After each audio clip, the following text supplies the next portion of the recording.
நெல்லை நாங்குநேரியை சேர்ந்த சின்னதுரையை மீண்டும் தாக்கியிருக்காங்க. மருத்துவமனையில இப்ப சிகிச்சை பெற்று வர்றாரு.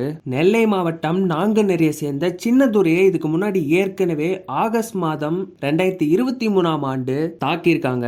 அவரோட வீட்டுல தூங்கிட்டு இருக்கும் போது அதே ஸ்கூல்ல படிக்கிற சக மாணவர்கள் ஜாதி வெறியின் காரணமா வீடு புகுந்து அருவாளால சரமாரியா சின்னதுரையை தாக்கியிருக்காங்க. அதை தடுக்க சென்ற சின்னதுரையோட தங்கச்சியையும் தாக்கியிருக்காங்க. இந்த நிகழ்வு தமிழ்நாடு முழுவதும் பேசப்பட்ட நிலையில தாக்குதல்ல ஈடுபட்ட சக மாணவர்கள் மேல attempt to murder and SCR/ST act படி கேஸ் ரெஜிஸ்டர் பண்ணியிருந்தாங்க. இவரு +2 பொது தேர்வுல 469 மார்க் எடுத்து அவரோட கல்வி திறனை நிரூபிச்சிருந்தாரு.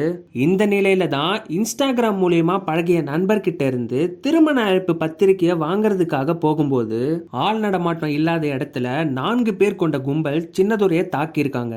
அதோட அவரோட போனையும் வாங்கிட்டு அங்கிருந்து ஓடியதா புகார்ல குறிப்பிடப்பட்டிருக்கு.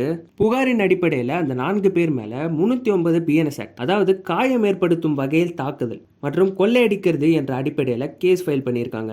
இப்ப 2 தனிப்பட போலீஸ் அமைச்சு அவங்கள தேடிட்டு வராங்க. நம்ம என்னதான் ஜாதி இல்லைன்னு சொன்னாலும் இன்னமும் இந்த மாதிரி நிறைய சம்பவம் நடந்துட்டு தான் இருக்கு. இதை பத்தி உங்களோட ஒப்பீனியனை கமெண்ட் செக்ஷன்ல சொல்லுங்க. மேலும் சட்டம் தொடர்பான செய்திகளை தெரிஞ்சுக்க நம்ம சேனலை சப்ஸ்கிரைப் பண்ணுங்க.